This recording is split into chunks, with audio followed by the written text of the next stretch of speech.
Captain Jiho Kim stood in the massive chamber of the Galactic Senate. The ceiling stretched so high above him that he could barely see it. Around him sat hundreds of alien beings from across the galaxy. Some looked like giant insects with crystal wings. Others were made of living water that shifted and moved in their special tanks. A few looked almost human, but their skin was purple or green and their eyes glowed with strange light.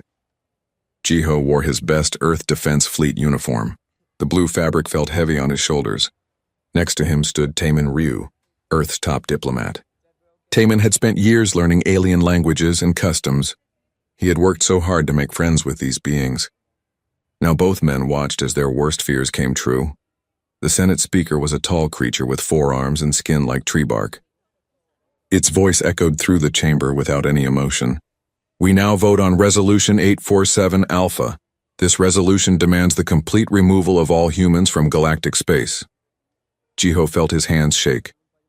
He made them into fists to stop the shaking. Behind him in the viewing area, he could see Minji Park.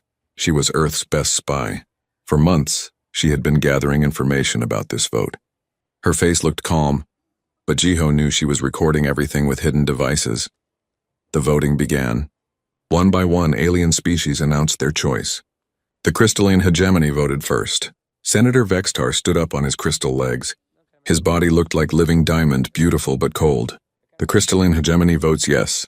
Humans are too dangerous to remain in civilized space. More votes came in, yes, yes, yes. Each vote felt like a punch to Jiho's stomach. The aquatic federations voted yes. The tree speakers voted yes. Even species that had traded with Earth for years voted yes. Taemin stepped forward. Honored senators, he said in perfect galactic common, humans have done nothing but help build this galaxy. We have shared our technology. We have defended weaker species. We have followed every law. Senator Vextar laughed. The sound was like breaking glass. You have done all this, yes. But you do it too fast. You learn too quickly. You adapt too well. This makes other species nervous. That is not a crime, Taemin replied. Perhaps not, said another senator. This one looked like a giant bird with metal feathers. But your species fights too well. You solve problems too easily. What happens when you decide we are a problem to solve? Jiho wanted to shout. He wanted to tell them how wrong they were. Humans had never attacked another species without being attacked first. Earth had always tried to make peace. But he stayed quiet. Taemin had told him to let the diplomat do the talking. The votes kept coming. A few species voted no. The empathic collective said humans deserved a chance. The small traders union said Earth was good for business. But these were tiny voices in a sea of fear and hatred. Finally, the speaker announced the result. 847 votes in favor. 12 votes against. 3 abstentions. The resolution passes. The chamber erupted in noise. Some aliens cheered. Others made sounds of relief. A few looked sad or worried. But the decision was made. Senator Vextar stood again. His crystal body caught the light and threw rainbow patterns on the walls. Humans have 30 standard days to remove all presence from galactic space. This includes all colonies, all ships, all stations, and all people. Any human found in our space after this deadline will be destroyed immediately. Jiho felt the blood drain from his face. 30 days to evacuate 17 colony worlds. 30 days to move millions of people. It was impossible. Taemin bowed deeply. We understand the Senate's decision. Humanity will comply. As they left the chamber, Jiho grabbed Taemin's arm. How can you be so calm? They just sentenced our entire species to exile. Taemin looked around carefully. Many aliens were still watching them. We will talk later, he whispered. They met Minji in a small transport ship heading back to Earth. Once they were sure no one could hear them, Minji spoke. I have bad news. The exile is not the end of their plan. What do you mean? Jiho asked. Minji pulled out a small device. It projected holographic text in the air. I intercepted this message between Senate intelligence and the crystalline military. They plan to wait until we leave. Then they will study all the technology we leave behind. After that, they will hunt down every human settlement and destroy it. Taemin sat down heavily. They want to commit genocide. It gets worse, Minji continued. They are afraid of our genetics. They think our DNA might contaminate other species and make them too aggressive. They want to make sure no human genes survive anywhere in the galaxy. Jiho stared at the message. The words were clear.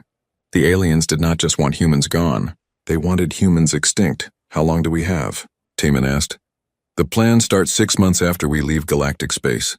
That gives us 8 months total to prepare. Prepare for what? We are leaving. We have no choice. Jiho smiled for the first time since the vote. It was not a happy smile. We prepare to show them why they should have been afraid of us from the beginning. Minji nodded. I have been working on something, a plan. But it will require everyone to work together. And it will require us to be smarter than they think we are. The transport ship jumped to faster than light speed. Earth grew larger in the window as they approached home. Jiho looked at his planet. Blue oceans, white clouds, green and brown continents. Soon they would have to leave this behind. But they would not go quietly.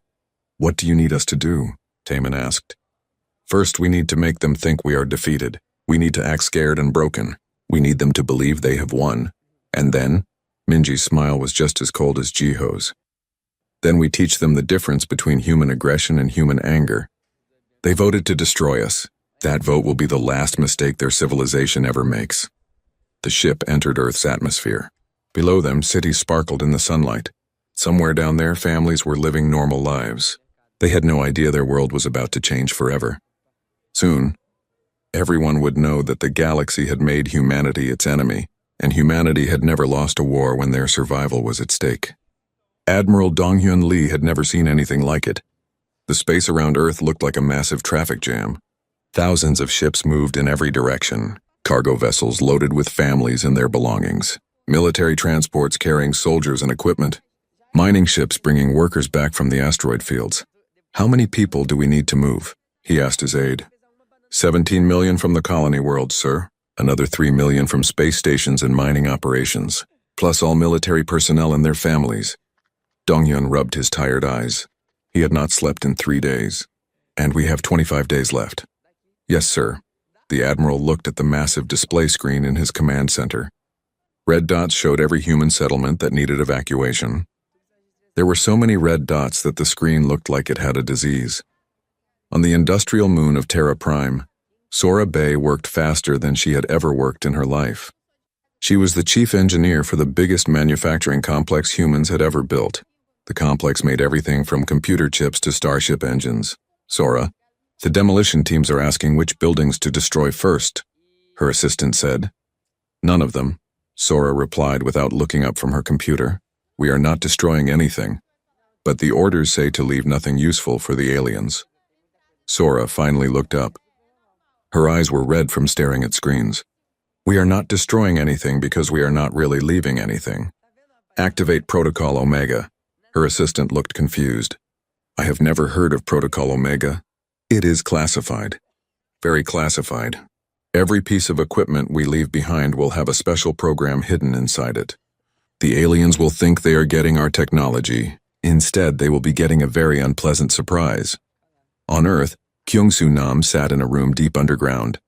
The room had no windows and was protected by the strongest security systems humanity had ever built. On his desk were thousands of intelligence reports from across the galaxy. Sir, we have confirmation, his analyst said. The aliens are already planning how to divide up our territory. Show me. The analyst put a holographic map in the air. Different colors showed which alien species wanted which human worlds. The crystalline hegemony wants our mining worlds. The aquatic federations want our ocean planets. The bird empire wants our agricultural worlds. Kyung-Soo nodded slowly. And they all want to study our technology. Yes, sir. But that is not the worst part. What is the worst part? The analyst brought up another document. They have teams ready to collect human genetic material from the colonies. They want to create biological weapons that target human DNA specifically. Kyung-Soo felt sick. They really do want to kill us all. It appears so, sir. Then we need to make sure they regret that decision. Far from Earth, on a small asteroid in the neutral zone, Hyejin Choi supervised the construction of a secret base. She had been a marine biologist before the vote. Now she was something else entirely. How many supply caches have we hidden? She asked her team leader. 47 so far. Food, water, weapons, medical supplies, and communication equipment. All in locations the aliens will never think to look. Hyejin nodded. Good. We will need them all. The team leader hesitated. Ma'am, some of the volunteers are asking questions. They want to know what we are really planning. Tell them we are preparing for a long camping trip. Nothing more. But ma'am, these supplies could last for years of warfare. Yejin smiled grimly. I said nothing more. Back on Earth, the evacuation continued. Entire cities were being emptied. Children cried as they left their homes forever. Parents tried to explain why they had to leave. Old people looked back at the only world they had ever known, but not everyone was sad. In secret meetings, human leaders made plans. Military officers studied star charts of the neutral zones. Scientists worked on new weapons. Engineers designed portable factories that could be hidden on asteroids. Admiral Dong-hyun received a private message from Earth Command. Operation Nemesis is approved. Begin Phase 1 preparations immediately. He called his senior staff together. Ladies and gentlemen, we have new orders. We are not just evacuating. We are preparing for war. Against the entire galaxy, sir? Asked his operations officer. If necessary.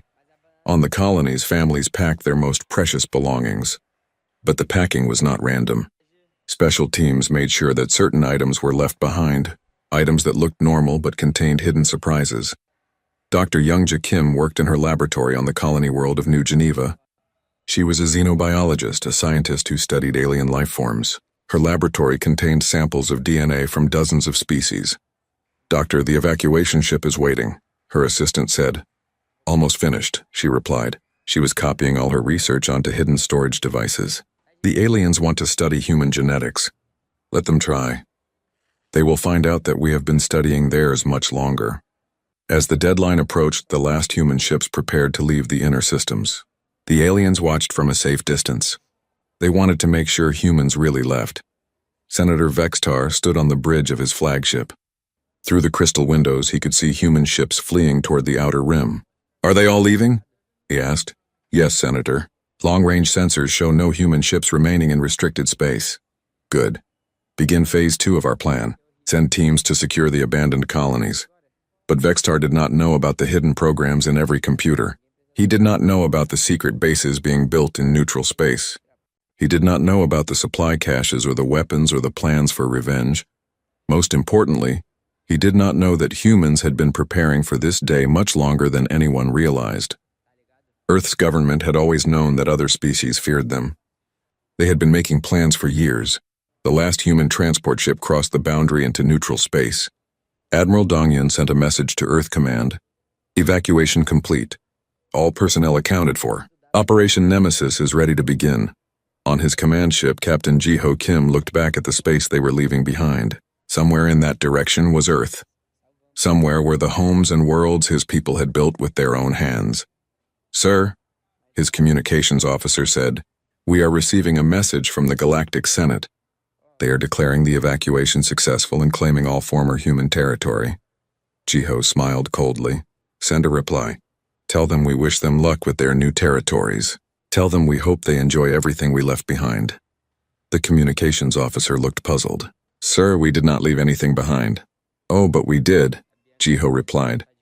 We left them a gift. They just do not know it yet.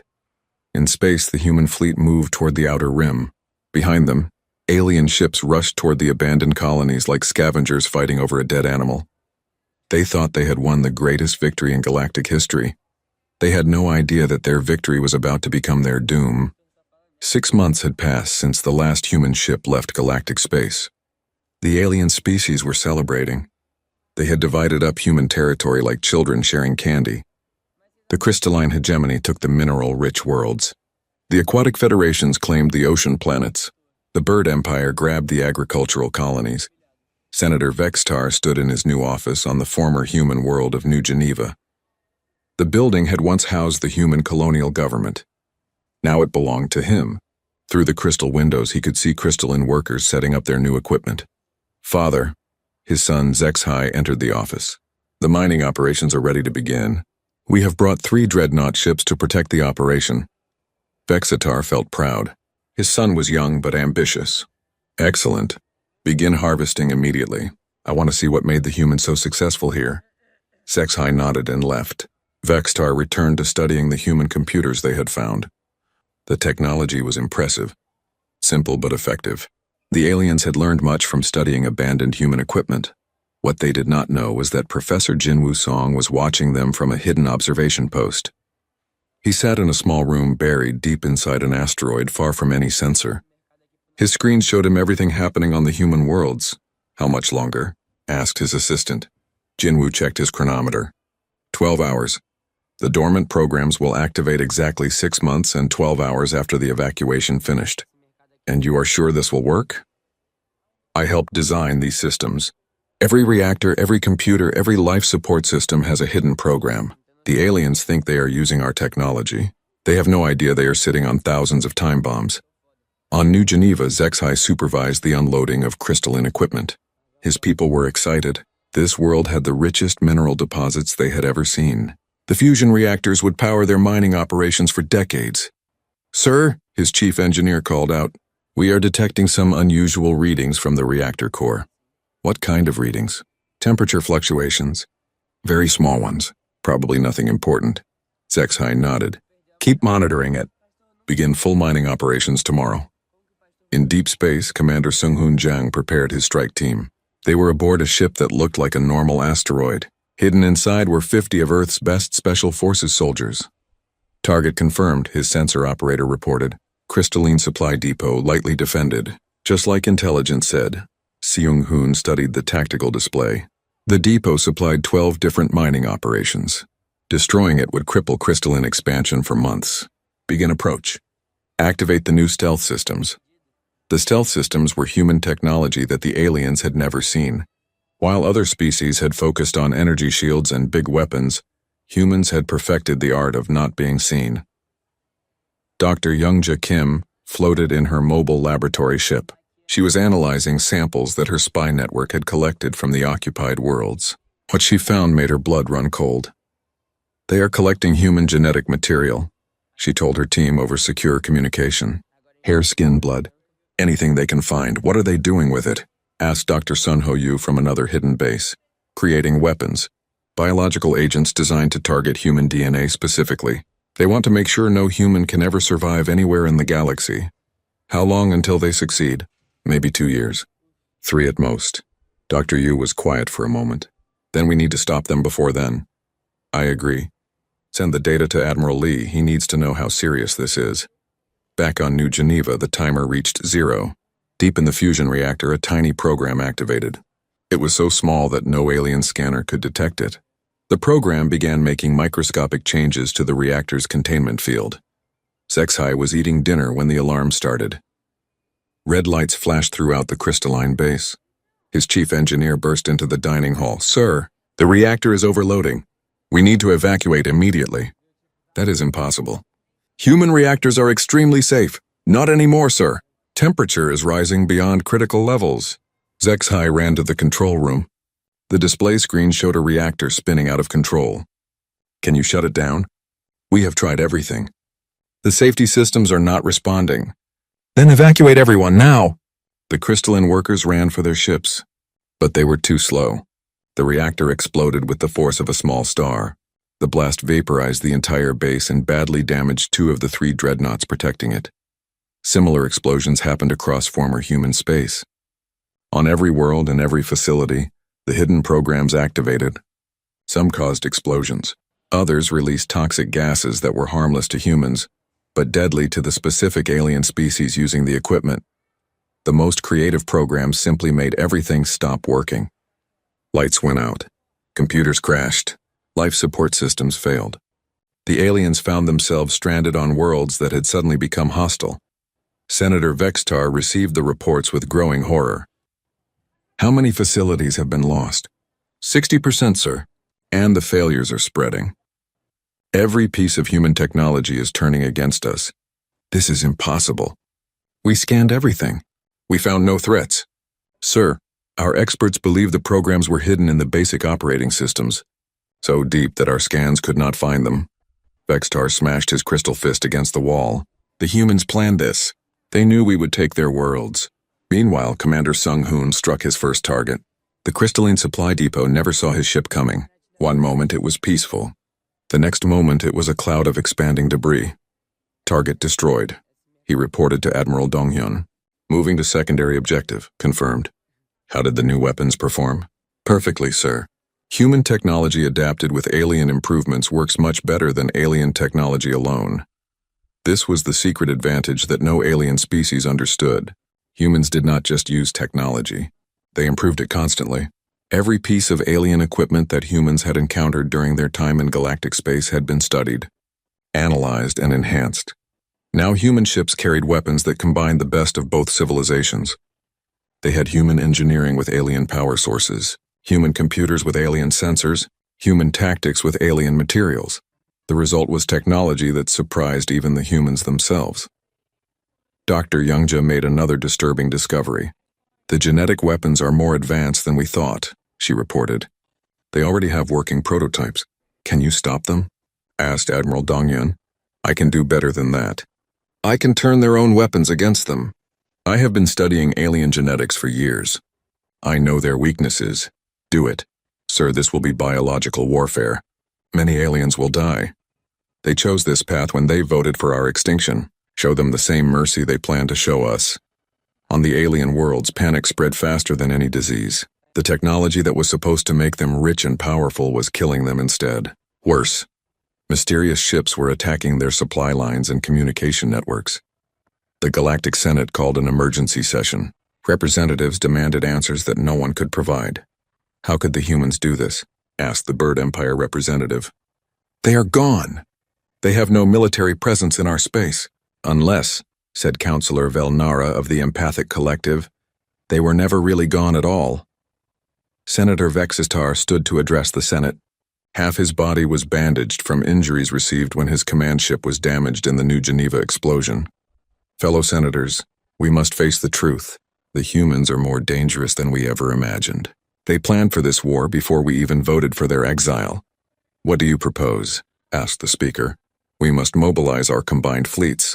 We must hunt down every human ship and base. We must finish what we started. But even as he spoke, Vextar knew the truth. The humans had not just survived their exile. They had used it to become stronger. And now they were coming back. 1 year had passed since the humans left galactic space. The galaxy was falling apart. Trade routes that had operated smoothly for centuries were breaking down. Communication networks failed daily. Even simple tasks like keeping space stations running had become difficult. The aliens were learning a terrible truth. Their civilization had depended on human technology and expertise far more than they had realized. Admiral Yunji Han stood on the bridge of her flagship, the New Terra. Around her, the hidden human fleet waited in the darkness between stars. For months, they had watched the galaxy tear itself apart. Now it was time to reveal themselves. Admiral, her communications officer reported, we are receiving distress signals from 47 different star systems. The aliens are asking for help with their infrastructure failures. Yunji smiled coldly. Send them our standard response. The standard response was silence. The humans had not forgotten who had voted them into exile.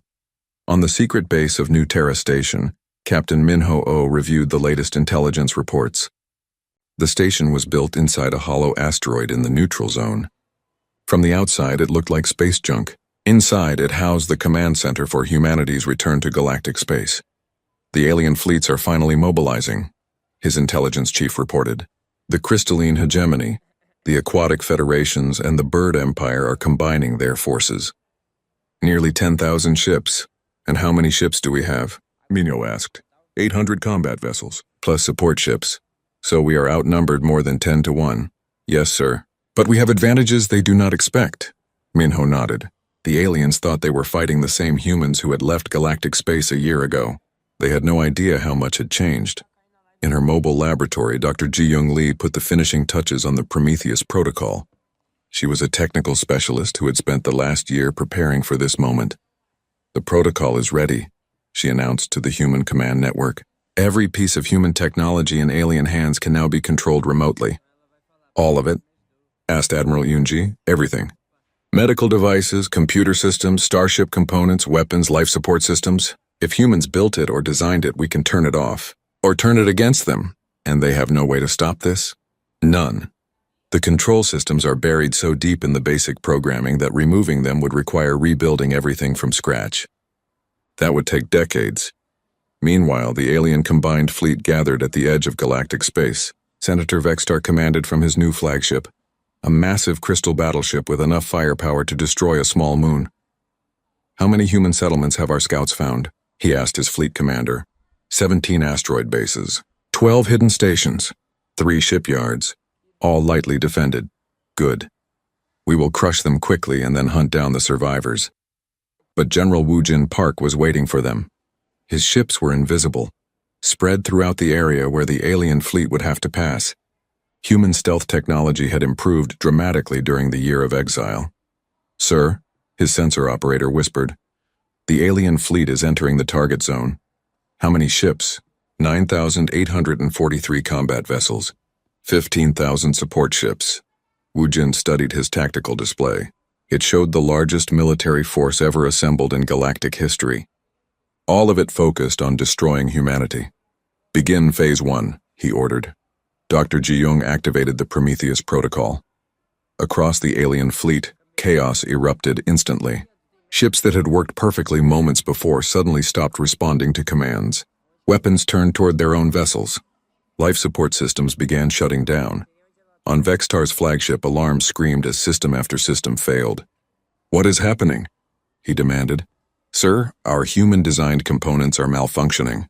The navigation system is steering us toward that asteroid field. The weapons are targeting our own ships." "Override them!" "We cannot." "The controls are not responding." Throughout the fleet, the same scene played out on thousands of ships. Alien crews watched helplessly as their own technology turned against them. Ships collided with each other. Weapons fired at random targets. Some vessels lost all power and drifted helplessly in space. "Sir," Vextar's communications officer called out, "we are receiving a transmission on all frequencies." Captain Minho-Oh's face appeared on every screen in the alien fleet. He spoke calmly as if discussing the weather. "Greetings, Senators. This is Captain Minho-Oh of the Human Liberation Fleet. You are currently experiencing the Prometheus protocol. Every piece of human technology in your possession is now under our control." Vexitar tried to respond, but his communication system would not obey his commands. Minho continued. "1 year ago, you voted to exile humanity from galactic space. You called us too dangerous to live among civilized species. Today, we are here to discuss new terms for our relationship." General Wu Jin chose that moment to decloak his fleet. 800 human warships appeared around the disabled alien armada like ghosts materializing from the void. The contrast was striking.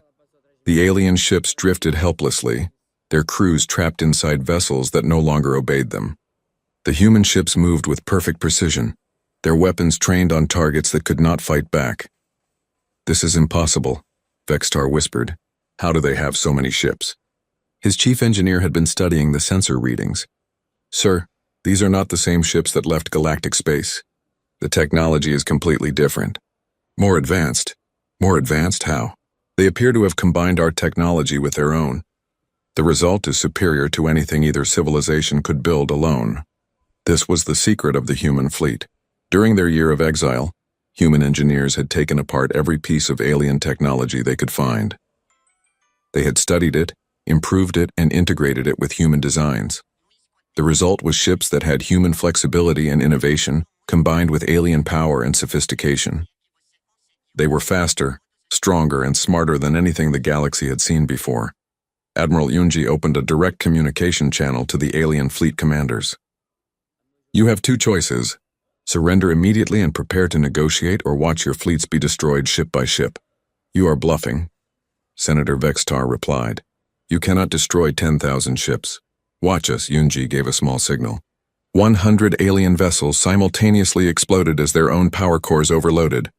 The explosions lit up space like fireworks. "We can control your ships better than you can," she explained calmly. "We designed most of the systems you are using. We know exactly how to make them do whatever we want." The alien fleet commanders looked at each other in growing panic. Their weapons would not fire. Their engines would not respond. Their life support could fail at any moment. They were completely helpless. "What do you want?" Vextar finally asked. "A new vote," Minho replied. "The Galactic Senate will reconvene. This time you will vote to restore humanity's full membership and grant us equal status with all other species. And if we refuse, then you will discover what happens when humans stop being civilized." On cue, Dr. Jeong activated the second phase of the Prometheus protocol.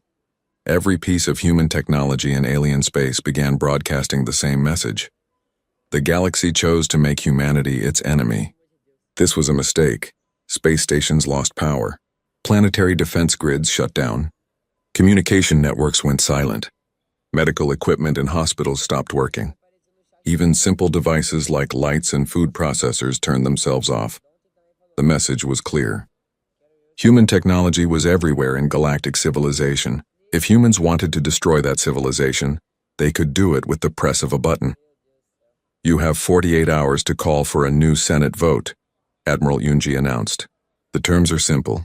Full restoration of human rights and territory, reparations for the damage caused by the exile, and new laws to prevent any species from being voted out of galactic civilization again. This is extortion, Vextar protested. This is justice, Minho replied. You voted to destroy us. We are voting to save ourselves. The difference is that our vote actually matters. The alien fleet hung helplessly in space, surrounded by human ships that could destroy them at will. In the distance, human reinforcements were arriving, more ships than the aliens had thought possible. Senator Vextar realized that the humans had been planning this moment for much longer than a year. They had been preparing for war from the moment they joined galactic civilization. They had studied every species, learned every weakness, and prepared for the day when diplomacy would fail. The vote to exile humanity had not been their destruction. It had been their liberation. Free from the rules and restrictions of galactic law, humans had become something far more dangerous than the aliens had ever imagined. 47 hours remaining, Admiral Yunji announced. We suggest you use that time wisely. 18 months had passed since the first vote. The Galactic Senate chambers looked very different now. Broken communication systems had been replaced with human-designed equipment.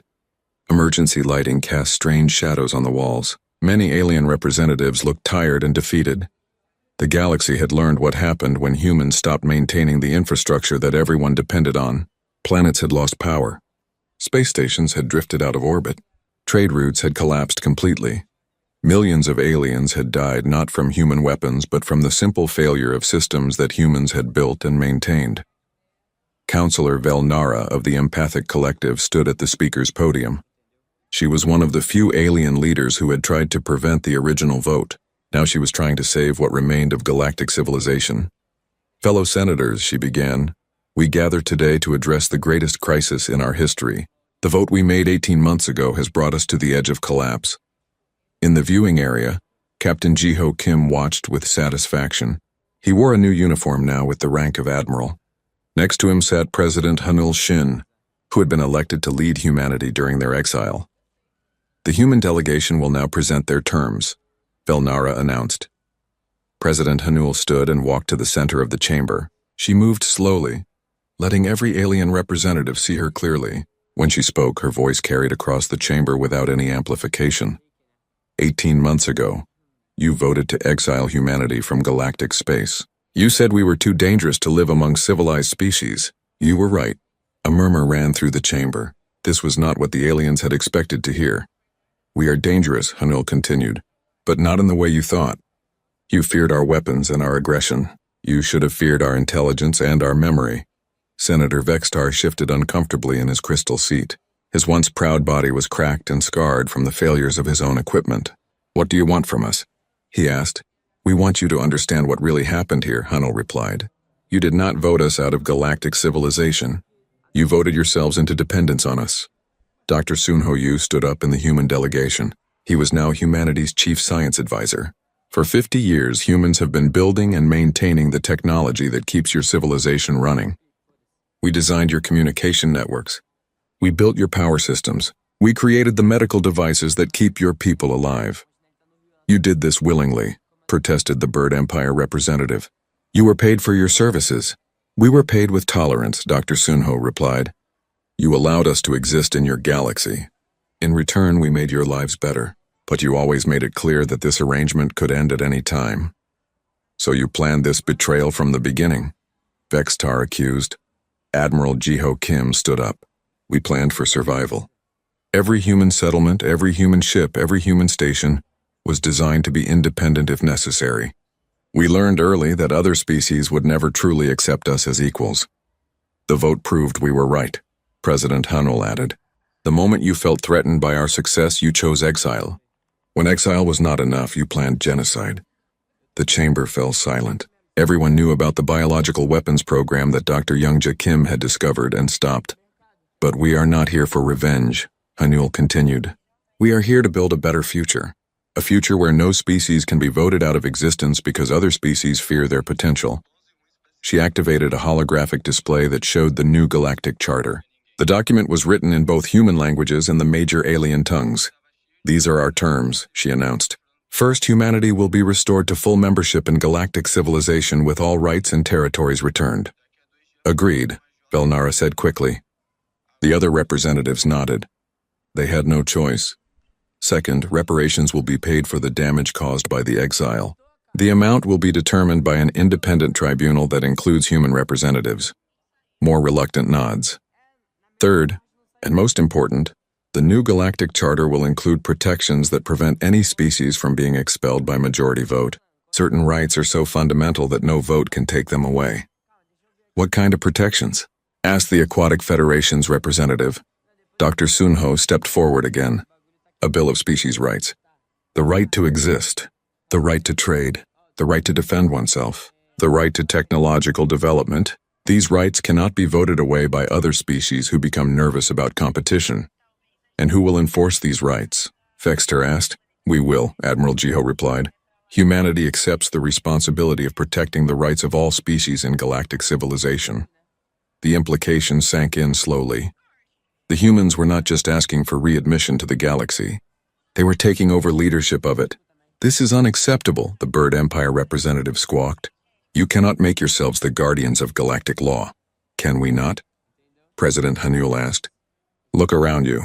Your lights work because we allow them to work. Your ships fly because we permit them to fly. Your people live because we choose not to turn off their life support systems. We have demonstrated that we can disable your civilization with a thought, Admiral Jiho added. We have also demonstrated that we can rebuild it. Which would you prefer? Velnara looked around the chamber at her fellow representatives. She could see the fear in their eyes. Fear and something else, the beginning of understanding. The humans are offering us a choice, she said slowly. We can work with them as partners, or we can continue to exist at their mercy. That is not a choice, Vextar protested. That is surrender. No, President Hunnell corrected him. Surrender would be if we destroyed your civilization and built a new one without you. What we are offering is cooperation. You provide the diversity of thought and culture that makes galactic civilization worth preserving. We provide the technology and protection that keeps it running. And if we refuse, the lights in the chamber dimmed for exactly 3 seconds, then returned to normal brightness. You will not refuse, Admiral Jiho said quietly. The vote was unanimous. For the first time in galactic history, a Senate vote received not a single opposing ballot. The new Galactic Charter was adopted immediately, but everyone understood that this was not really a vote. It was an acknowledgement of reality. Humanity had become the dominant species in the galaxy not through conquest, but through indispensability. As the session ended, Velnara approached the human delegation. I must ask, she said to President Hunnell, how long have you been planning this? Since the day we first made contact with alien civilization, Hunnell replied. We studied every species we met. We learned your histories, your weaknesses, your dependencies. We made ourselves useful. We made ourselves necessary. And then you made yourselves irreplaceable, Velnara realized. We made ourselves free, Admiral Jiho corrected. For the first time since we left Earth, humanity is truly free to determine its own destiny. Senator Vextar overheard the conversation. You manipulated us from the beginning. We survived, President Hunnell replied. When you are a small species surrounded by larger and more established civilizations, survival requires careful planning. And now? Now we all survive together, or not at all. The Senate session officially ended. Representatives filed out of the chamber, many of them still trying to understand what had just happened. The galaxy had new leaders, chosen not by vote but by necessity. Admiral Jiho Kim stood once again in the chamber where humanity had been condemned to exile. This time he was not facing judgment. He was delivering it. The vote that was meant to destroy humanity had instead revealed their true strength. The aliens had seen human weapons and feared them. They had seen human intelligence and worried about it. But they had never understood the most dangerous human trait of all, the ability to plan for the long term. Humans thought in decades while other species thought in years. Humans prepared for wars that might never come, while other species barely maintained their peacetime infrastructure. Humans had turned their exile into an opportunity, while their enemies had turned their victory into defeat. President Hanul sent her final message to the galaxy. Humanity returns to galactic civilization not as the aggressive, dangerous species you feared, but as the guardians and protectors you always needed.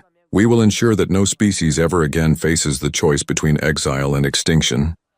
The galaxy had made humanity its enemy. That had been their final mistake. Now humanity would make sure it was never repeated.